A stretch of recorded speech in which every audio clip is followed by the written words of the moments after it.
Udah Amerika Serikat narik duit masuk ke negara dia. Yang kedua, dialah ibu kota AI planet bumi sekarang. Dan ini yang lagi dipompa naik. Indonesia tidak punya perusahaan AI. Betul.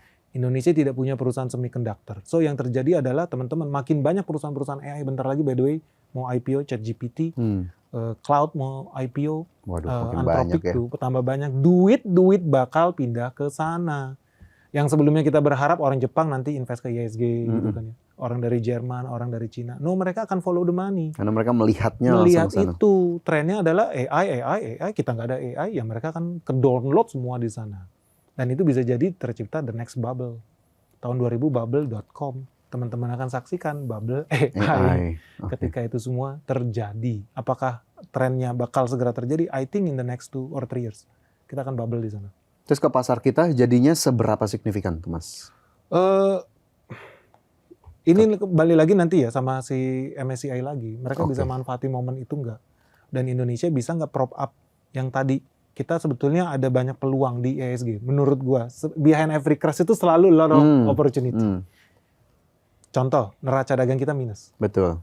Banyak orang pertama kalinya kemarin defisit ya. Dalam 6 tahun terakhir 2020 dari 2020. COVID. Iya. Kabar baik atau kabar buruk? Tergantung dari sudut mana sebagai investor.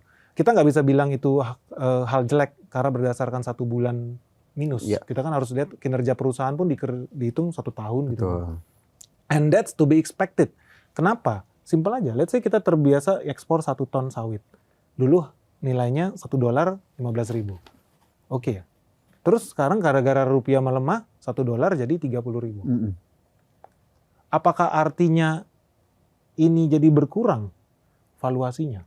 Tapi gara-gara kita 1 ton itu bukan lagi terima $1 karena kita jual di harga 15.000, tapi dolarnya udah melemah, 1 ton ini jadi setara $0,7. Logikanya secara dolar nurun apa naik sawit kita harganya? Secara dolar ya. Tadinya kan 15.000 $1. Ya. Tiba-tiba $1 itu udah nggak 15.000, $1 itu 30.000. Berarti ini jadi nilainya $0,5. Artinya logikanya tetap 1 ton sawit. Sama 1 ton sawit. Tapi nilainya nggak $1 lagi nih. Karena rupiahnya melemah jadi 0,5. Logis nggak? Logis banget. Akan lebih parah lagi ketika pesanan tonasenya juga berkurang. Nah ini kenapa kita ke India kemarin. Jadi di India udah bikin program buat ngurangin belanja CPO dari Indonesia. India. Kena juga dong kita ya akhirnya. Bukan cuma India, Cina juga lakukan yang sama. Kenapa? Karena mereka mau melindungi cadangan devisa mereka. Mereka beli sawit dari kita, bayar pakai dolar. Betul. Kan? Akibatnya habis nih rupiah. Kita merasa Indonesia paling dizolimin ya sama dolar. Kagak. India lebih nyungsep lagi nih dibanding rupiah terhadap dolar. Sampai bikin program proteksionisme versi dia ya. Betul. Salah satunya yang kena ya sawit kita. Nah, ini menekan nggak sektor kita? Iya. Tapi again, namanya dunia investasi. Ada yang diuntungkan, ada yang dirugikan. Karena pada saat yang sama, pemerintah juga bikin program-program B50. Ya. Pemerintah juga bikin ada program nanti etanol 5, etanol 10 gitu. Ya teman-teman yang bisa lihat ini bisa lihat itu creating a new opportunity. Gitu sih. Ada opportunity selalu di saat terburuk pun gitu ya. Yes. Ini Mas Ben udah ngasih alert lah teman-teman bagaimana kemudian kondisi ke depannya, apalagi kemudian di pasar-pasar maju seperti Amerika tadi ada kondisi-kondisi demikian. Nah kalau ngelihat kondisi sekarang gitu ya, untuk teman-teman di luar sana strategi yang paling bisa disarankan paling oke lah, apakah ya udah beli bertahap atau jadi wait and see juga ikut tadi seperti MSCI dan investor luar. Ya, kalau follow kita di YouTube ya, kita udah dari akhir tahun 2025 bilang lo harus hold cash. Kita lebih dari 70% cash, hold cash. Terus apa yang dilakukan sekarang, kita belanja bertahap. Jadi kita belanja bertahap, tetap jangan pernah all in di satu saham. Saran gue tidak boleh lu all in di satu saham. Kalau mau belanja bertahap.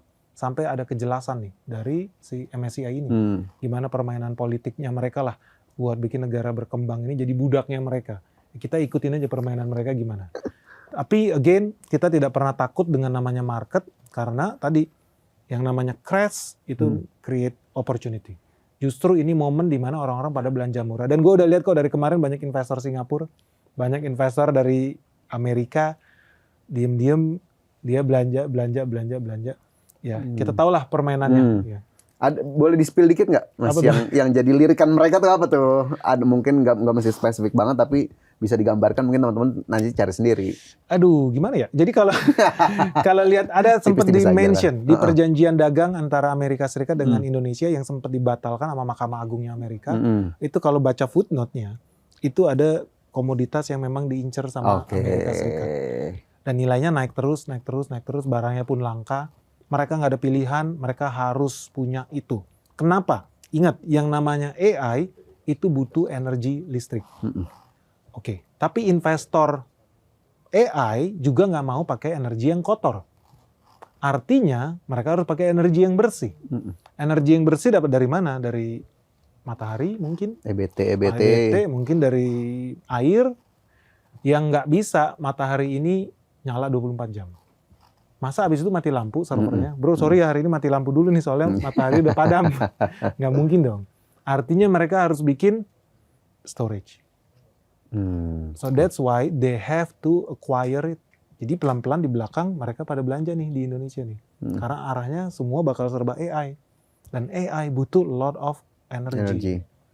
Oke, jadi kalau bisa kita sarikan gitu ya, banyak juga company-company di luar atau mungkin emiten-emiten yang sahamnya beredar bisa jadi bidikan, salah satunya indikasi dari situ gitu ya. Tinggal apa company-nya ya dicari sendiri aja gitu ya. Kalau yang orang-orang yang tinggal di Jawa Barat, dia tahu yang gue omongin karena banyak sedikit clue kayak Amazon itu udah sadar gitu kan. Ya udahlah kalau kita memang disusah impor bahan baku itu dari Indonesia, akhirnya dia buka di sini.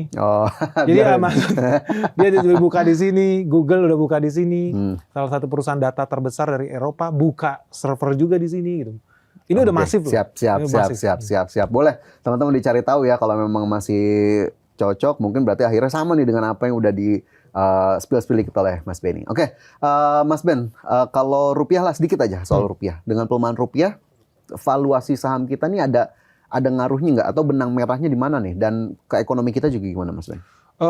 Again ya, namanya juga kita investor, ada yang dirugikan, ada yang diuntungkan. Kita berusaha supaya kita ambil posisi supaya kita yang diuntungkan, gitu loh. Karena yang namanya pelemahan rupiah itu mau nggak mau jumlah orang Indonesia bertambah terus, begitu lahir terus, kawin terus, ujung-ujungnya makan tahu tempe terus, kedelainya kita impor, tepungnya kita impor. Nanti udah gede beli motor, bensinnya kita impor. Jadi semuanya akan arahnya ke sana. Jadi rupiah mau siapapun, mungkin presidennya atau kan di desa nggak pakai dolar, Mas.